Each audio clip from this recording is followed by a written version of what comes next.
Hi, my name's Helen. This is my channel, Helen Mary Jo. If you're new here, then welcome. If you're returning, thank you. And if you're a Hell's Bell, hello. Today's video is a little bit different. It isn't at home with Helen. It's not cooking. And it's kind of his household, I guess. And it's a subject that you may want to turn off. I'm talking about stomachs and bowels, really. So that's today's subject. So before I go there, bit of a step change. This is my first recorded video after Grace and Nick's party at the weekend, which was fabulous. We had a really, really lovely time, and I'm so sorry I forgot to photograph or film what I was wearing. But there was a photographer there, and there's bound to be some lovely photographs. So when I get those, I'll put a couple of those up. I felt great. I wore the black and white dress. I wore gold and pearl jewellery, and I was wearing the black vamp shoes, you know, that had the low instep. But then my niece was in agony with her shoes, so she wore those, and I wore my second pair of black shoes. And I got this black suede handbag in the John Lewis sale, and I thought it was rather lovely. I think it was 30 from 70 or something like that, so it's a nice classic bag. I mean, that'll go with anything, won't it? And it's got a nice fastening, and it's a decent size. You know, you can get your phone and purse and everything in there. Anyway, so it was a great do. Grace was delighted with how it went, and everybody had a great time. I lasted till about midnight, and that was me done. I just can't, because I always wake up early. Whatever time I go to bed, I wake up early. So yeah, it was lovely. She had a wonderful cake by a, well, it's actually Munir's daughter-in-law, the jeweller's daughter-in-law. She's a fabulous cake maker. I'll put her link in the description box down below.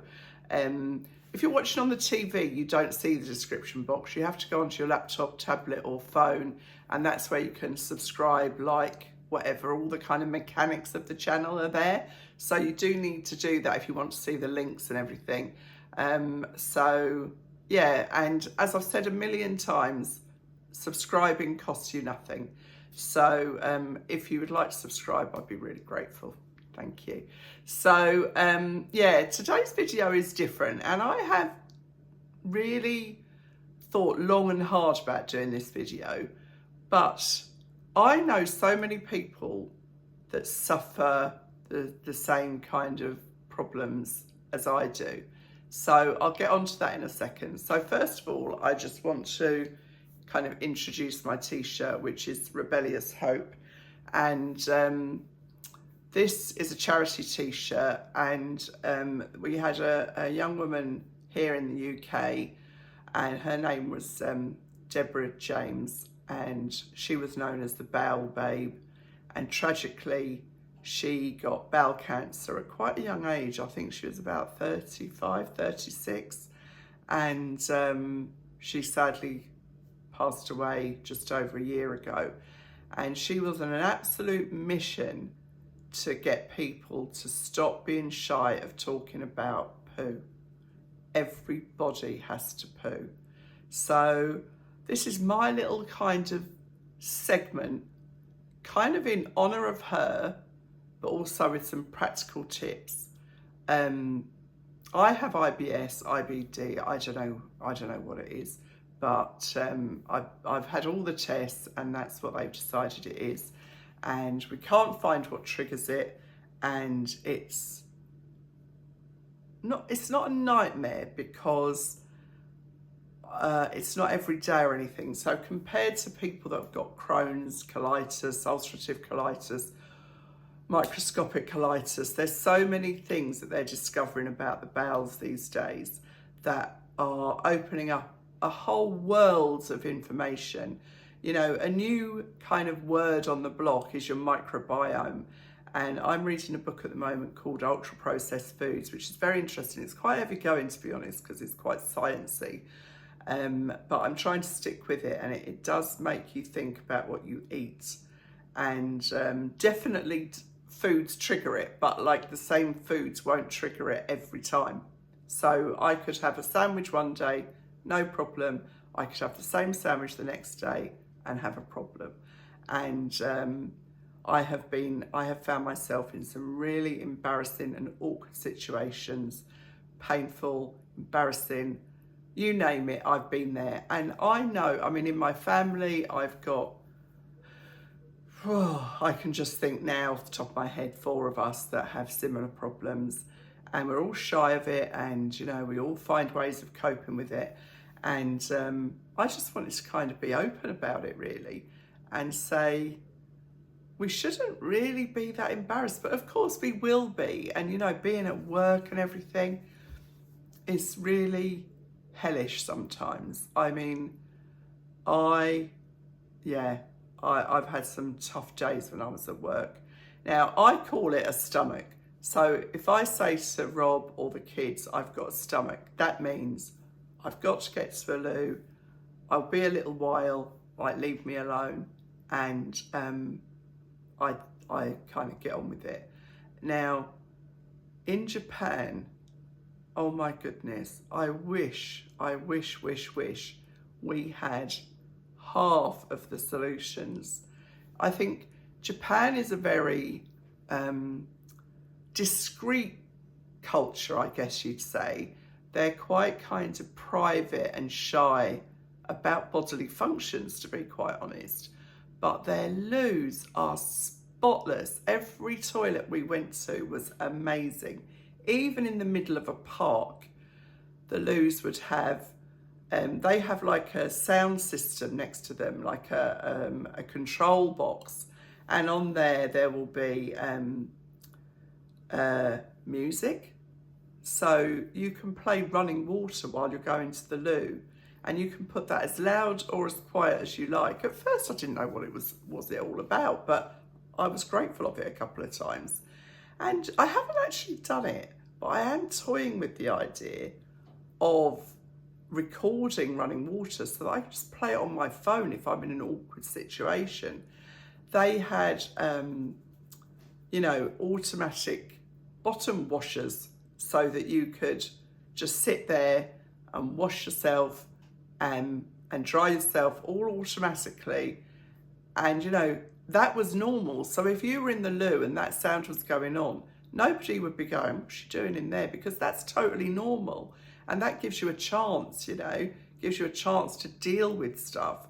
So, yeah, thumbs up to Japan. When we came back from there and we got to Gatwick and I went to the loo, I was ashamed of the state of our loos compared to Japan. That was the last country we did on our big holiday, so that was kind of really fresh in my brain. Anyway, we are where we are and we have to deal with what we have to deal with.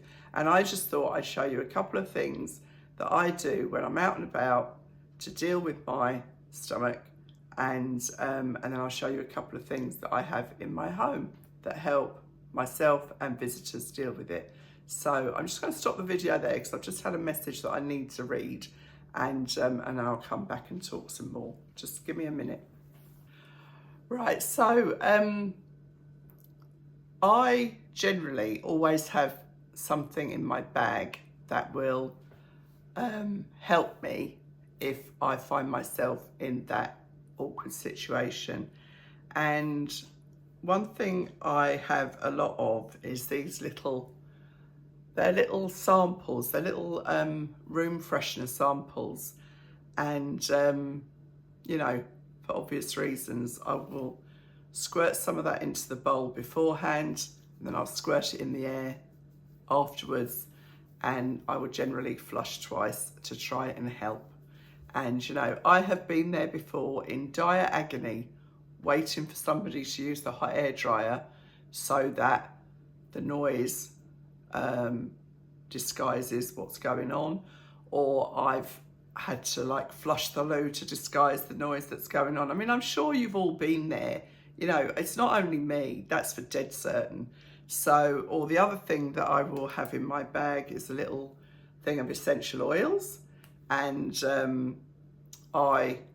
they're brilliant because what happens with oil is it sits on the top of the water and so any odour won't come back up through.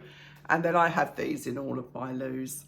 I'm going to be showing you how you can make your own, and another little couple of kind of fragrancy type homemade tips. So yeah, I mean, it's not exactly what's the word, it's not exactly exciting, is it? And it's not exactly fun, but it's life. I mean, it's life, you know, and we need to just get on with it, really. And if I can help just one person feel less mortified than I have felt on many occasions, you know, at work, the bathrooms were tiny, and so there would be a disabled loo on every landing. And, you know, I mean, honestly, they became the poo loo. We didn't really have any disabled people at work. And so that was the kind of place. They were big rooms, and, you know, they were kind of, I can't explain it, but that was kind of my go-to. And sometimes I've had to go to about 4 before I could find one that was vacant and do what I needed to do. So, you know, as I say, if this video is not for you, I totally get that. But you know what, even if you're lucky enough not to have any of these problems, have a little bit of compassion for those of us that do, because it's not easy, and some people have real severe urgency. And, you know, in that situation, I will use a disabled loo because it is a disease. And yeah, anyway, I will crack on now. I've got like 3 recipes for, well, 2 for loos and 1 for rugs and carpets. So I will just get those organised and I will show you what I do. Right, so the first thing I'm going to make are, well, they're kind of called like toilet bombs, basically. So they are just something that you can just drop into the loo that, you know, just gives off a nicer scent than maybe the one you've left, let's put it that way. So they're very, very easy to make. And I've made one lot already so that I can show you. And I will put the kind of the ingredients and everything in the description box. But basically you need baking soda or baking powder. I think everybody calls it something different. And you can get this in the hardware store. I got this from B&M, but you can get it in from Amazon and whatever. So there's that. There's citric acid, which is the same. You just can, I got it from Amazon. And then you just need some distilled white vinegar and some essential oils. And it is so easy, but there's just a couple of little tips that I would use really. So this recipe is 1 cup of baking soda, baking powder, whatever you want to call it. This one's nearly empty, so I'll get rid of this one first. I think this was 99p, this tub. So we're not quite there yet. I'll use this one. Probably been easier if I'd have taken the lid off, but anyway, we'll get there. So it's a cup of, and you know, if I know, you know, you might not have measuring cups, but basically, I mean, it doesn't really matter what you're using. I mean, you could use a glass. If you get the kind of proportions right, it doesn't matter. But equally, if you want to use ounces or milligrams, then just Google it and it'll tell you what the equivalent is. So that's near enough a cup, that'll do. So that's 1 cup of baking powder and then 1/4 of a cup of citric acid. I'm hoping, oh yeah, that's enough in there. So make sure that your bowl is dry and that your spoon is dry, because otherwise you'll kind of muck up the process.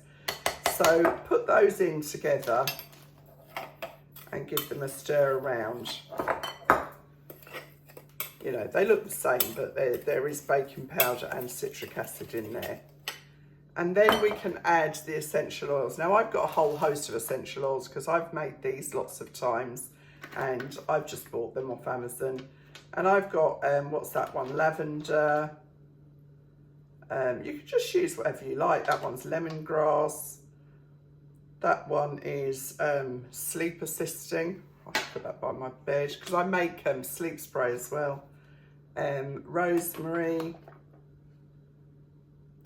Can't read that one. So anyway, as you can see, I've got lots and lots of different ones. That's lemon. Oh, that was lime. Lemon and lime. Frankincense. Eucalyptus.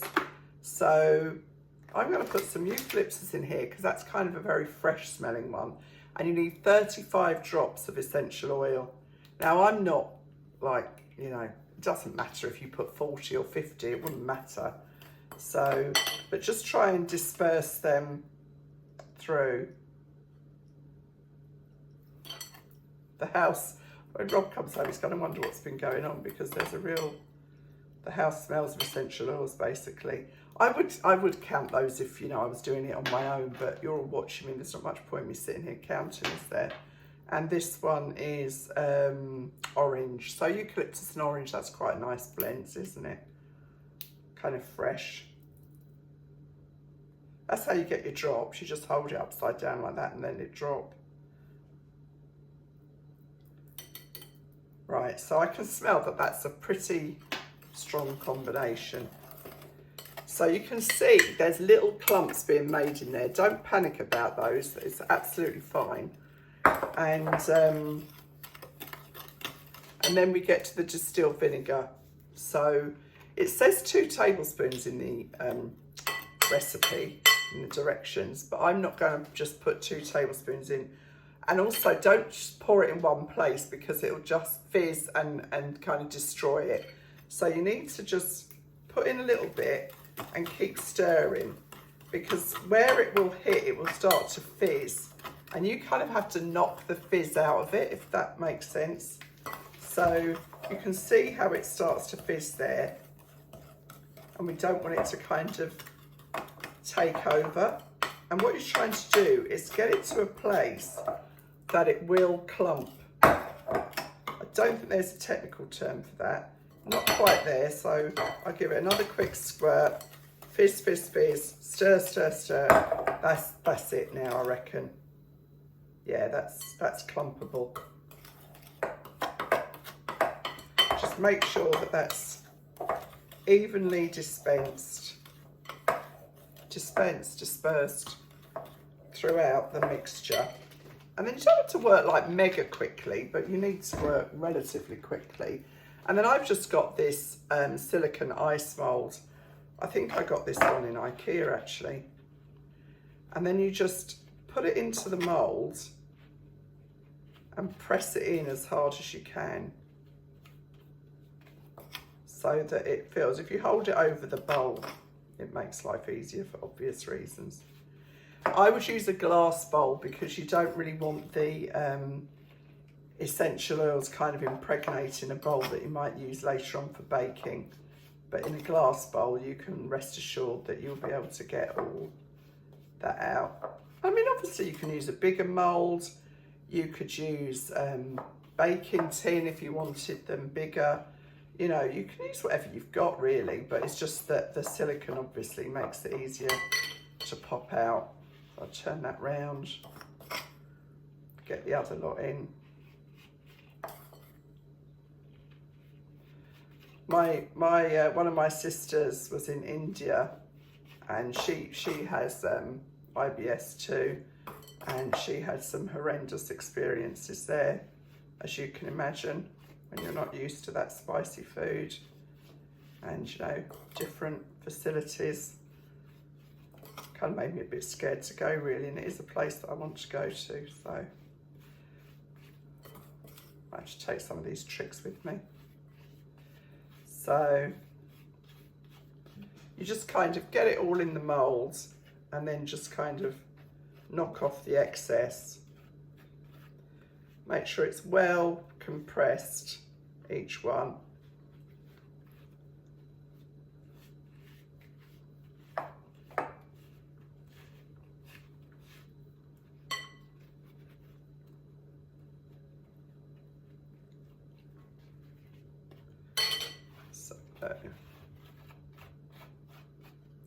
I think I've got another mould just here actually. Let's see.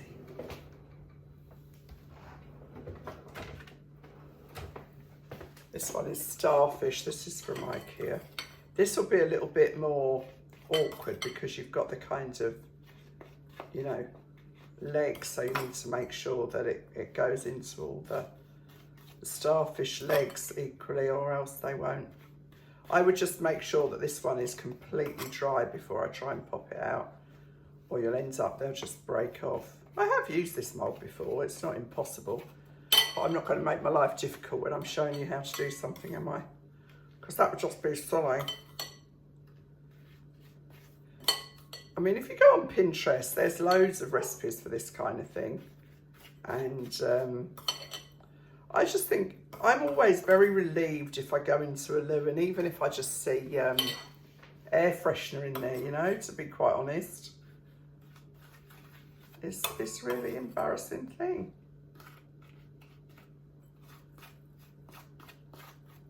And the posher place you're in, the more embarrassing it is to be really brutal, isn't it? I can't be alone in this, I'm sure. So my mum was like, are you sure you want to talk about that? I said, look, Mum, she's got microscopic colitis. It's her worst fear that something like that would happen. And, you know, we've all tried to support her in dealing with it. And she's doing fine, actually. But, you know, there tends to be no real cure for these things. So I kind of can't get enough for those little, I'll see if I can get one more. Waste not, want not, eh?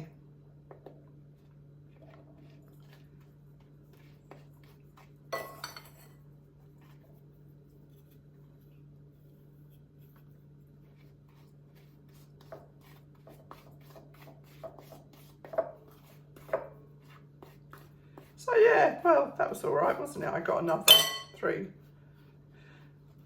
8 out of that mould. So that tells you it does quite a few.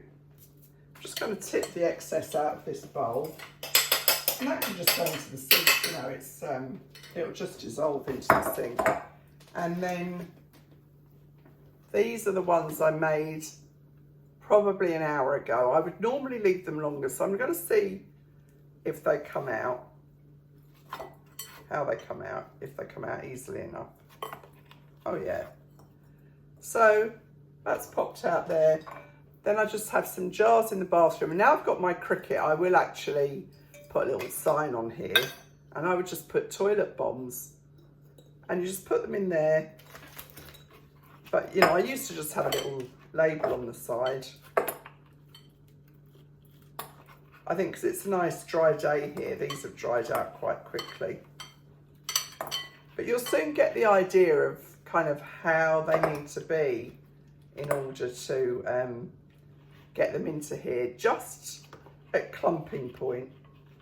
That's a new term.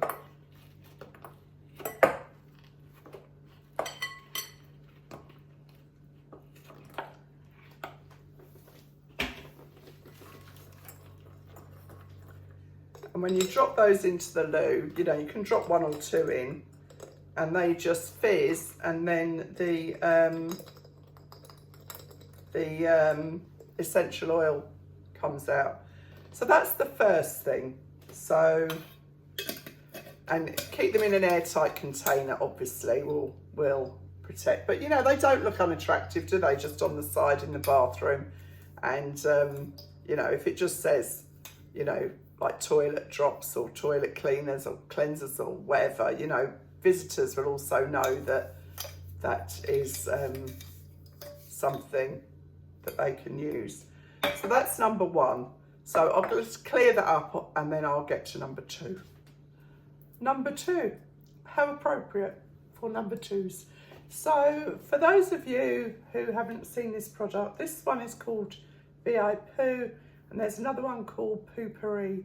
And basically you spray these into the toilet bowl before you need to go, and they create a fine kind of oil film over the water, and so anything that goes below that, the smell doesn't come back up through the water.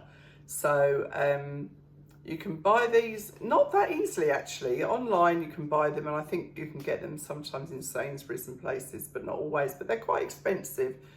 My homemade version is much cheaper, but you will need to invest first of all in some spray bottles. Where have I taken the top of that? Hang on.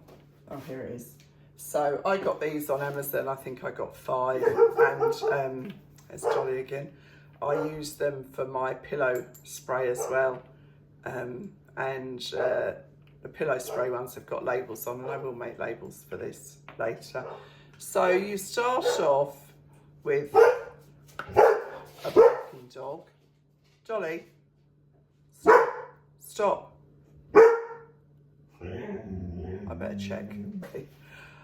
A lot of ladies said that the last time she started barking in a video, they nearly jumped out of their skin. So you've got half a cup of water, just ordinary tap water in here. You can use distilled water, but you don't have to. It depends how, how quickly you're going to use it really. And then you have 1 teaspoon of rubbing alcohol, or vodka. I'll just put a capful in, it's about the same. Just pop that into the water. A teaspoon of dish soap, but that's just very liquid because that's what I have. So that's all in there. And then I'm going to tip that in first. No, will I? Yeah, I'm going to kind of see how that goes. Of course, the very liquid isn't mixing in. Once it's in the bottle, you can give it a shake. So I've got a little, sorry, you can't see that, I've got a little funnel in here. And where's that taking me to? It's about half full. So this little bottle will take most of this, I think. Before I put any more in there, I'm going to add the essential oils. So yeah, you can use whatever fragrances you like. But I think in a bathroom situation, a kind of floral, slightly kind of clean scent is what's needed. So I'm going to put 10 drops in of this one. This is orange. Is there any in there? The top of these bottles is, yeah, there is. You can't see, it'll suddenly just start to drop, and as you all know, I'm incredibly. That's 10 of those. Orange, I'm going to put some rosemary. Yeah, there's loads in there. I put 20 rosemary in. And then just smell it. See, that's nice. I'm going to put tea tree, because that's a nice kind of clean scent, isn't it?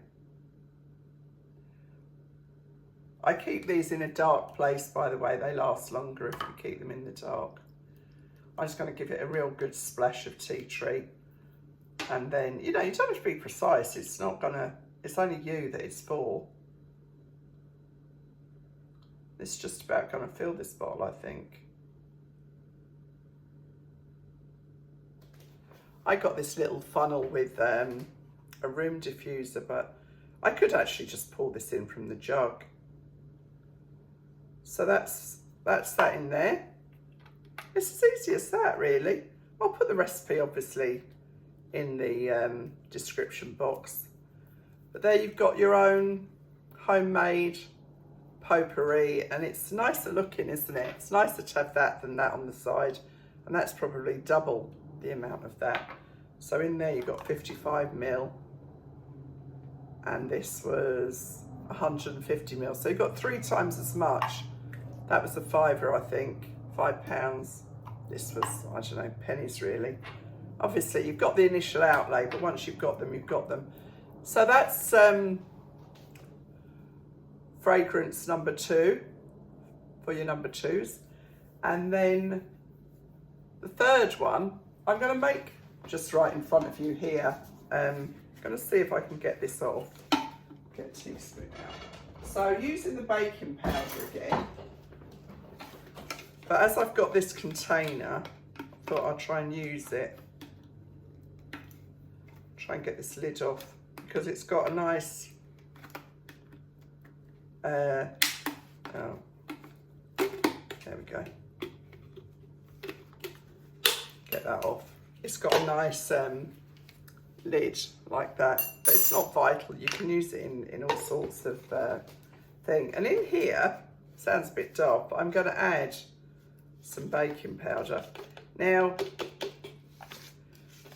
one thing I'm absolutely paranoid about is not having a house that smells of dog.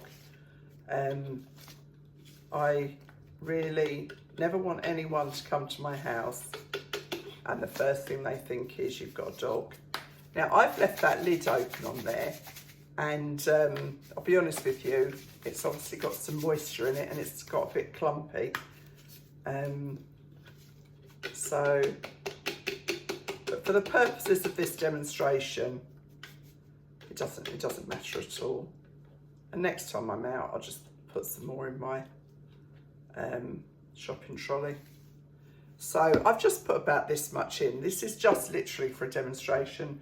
And again, I'm going to add some oils, but I'm not going to be as generous, and you'll see why very soon. Because it's oil, right? Now, I've just put probably 10 drops in quite a lot of baking powder.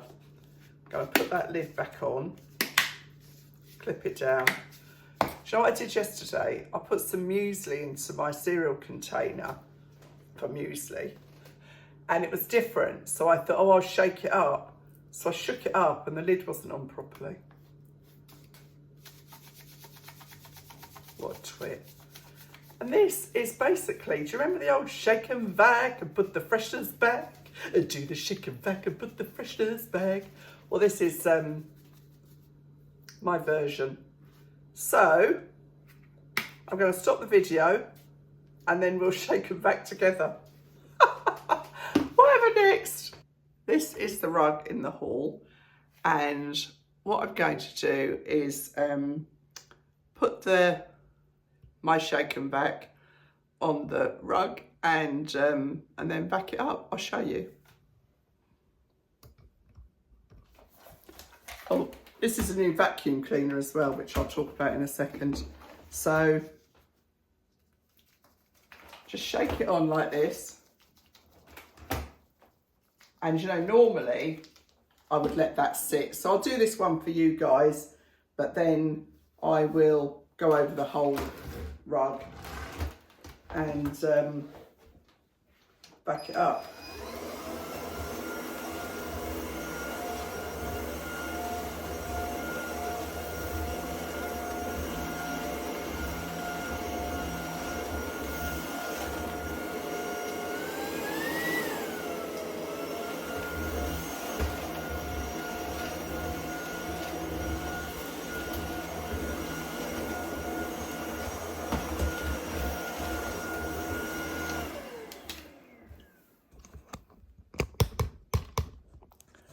So that is how I freshen my rugs, and I do that on a regular basis with the baking soda or bicarbonate of soda. It's, you know, for this it's the same difference.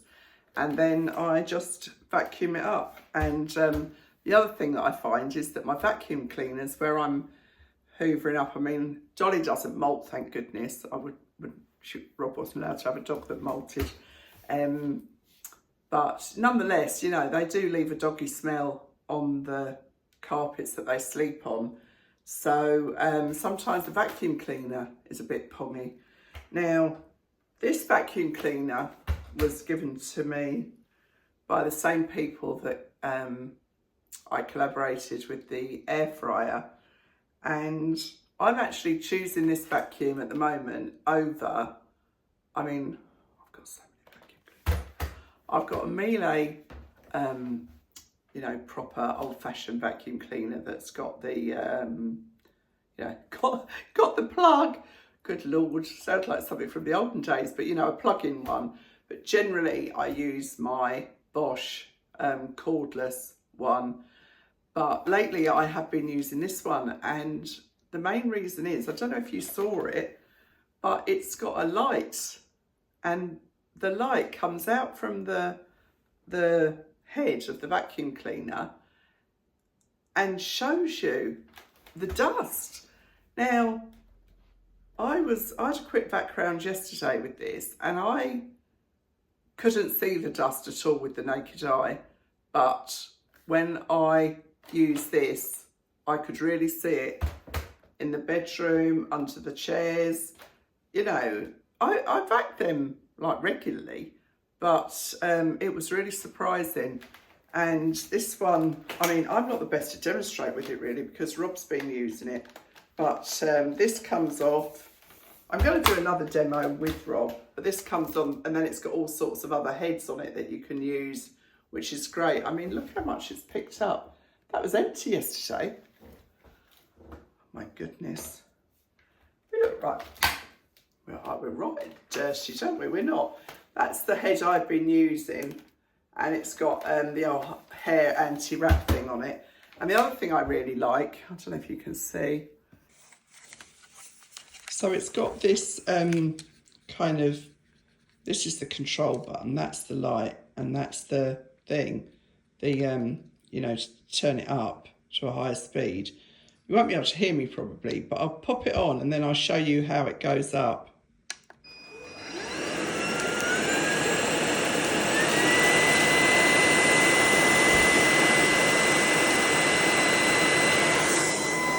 And you can see that light. It shows you everything that's in front of it on the floor.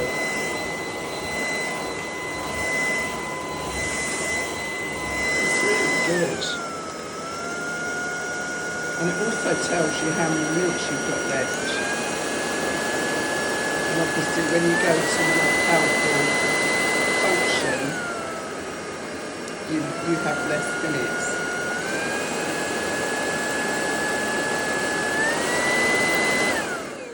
So, I'm really liking this vacuum cleaner. Anyway, I think that's it for today. That's quite a long one, isn't it? I hope you've enjoyed it. I know it's something different, but it's a subject that's very close to my heart. So I thought I'd cover it off for you amongst friends.